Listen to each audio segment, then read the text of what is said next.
Hello, dear students. Let us come now towards the conclusion of this poem.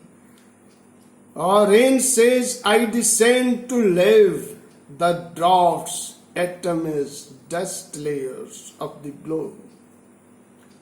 A very befitting word has been used by Walt Whitman Leave.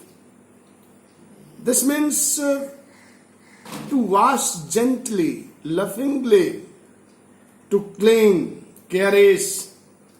The rain falls and washes gently the entire globe, its dust layers, other small specks, etc. And also droughts.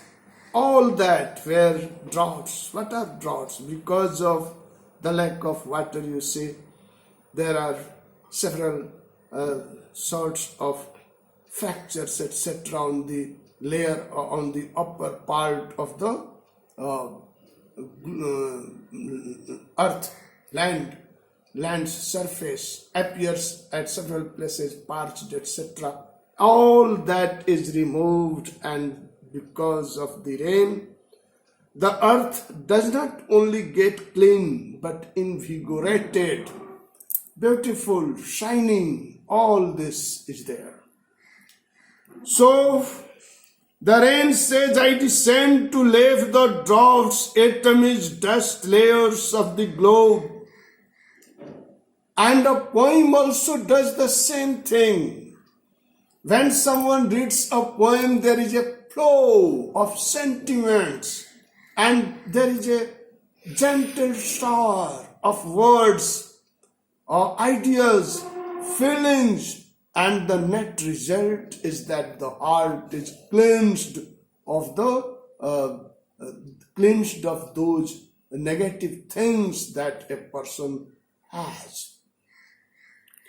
I descend to lave the droughts, atoms, dust layers of the globe, and all that in them without me were seeds only, latent, unborn. Human beings have seeds for great things.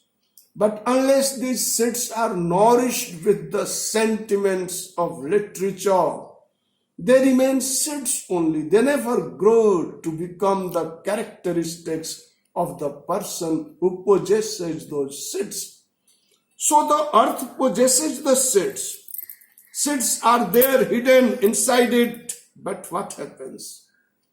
In spite of all that, unless the rain falls, the earth's surface doesn't show what kinds of things are there inside its bosom. They come out only when they are nourished by plenty of rain.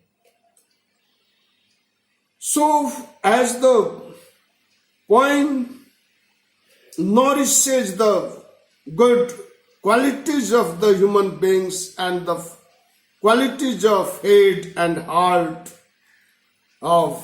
so the rain brings out what is hidden in the bosom of the earth by way of seeds or so. And all that in them without me were seeds only, latent, unborn, and forever. By day and night, I give back life to my own origin. So you see, and all that in them without me were seeds only. Means, why does the rain say them?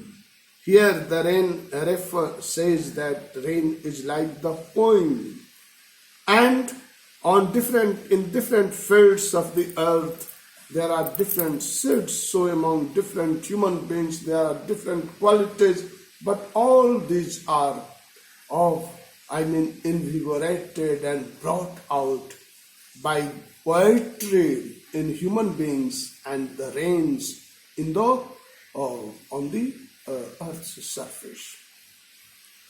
Now, and forever by day and night I give back life to my own origin and make pure and beautify it.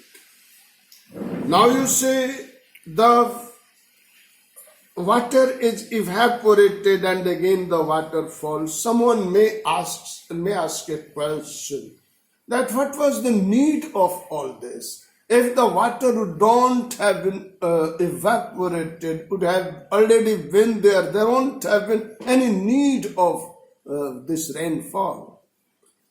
Then it would have got old, stale. And when it is evaporated and again falls down, it is renewed, it is refreshed, it gets a new life. And so this eternal process of rain gives back life to its own origin. I give back life to my own origin and make pure and beautify it. Alright? Make pure and beautify it. So what happens when the rain falls? The sources become pure and beautified, fresh, invigorated, having new life, for song issuing from its birthplace after fulfillment, wandering, raked or unraked, duly with love returns. The poet says that a song, when it issues from the poet, either people notice it or not, but when it comes back to the poet, it certainly gives pleasure to the poet, certainly returns to the poet with love, as a child comes to the parents with love. Okay, so it was, students. Now it is concluded today. Thank you.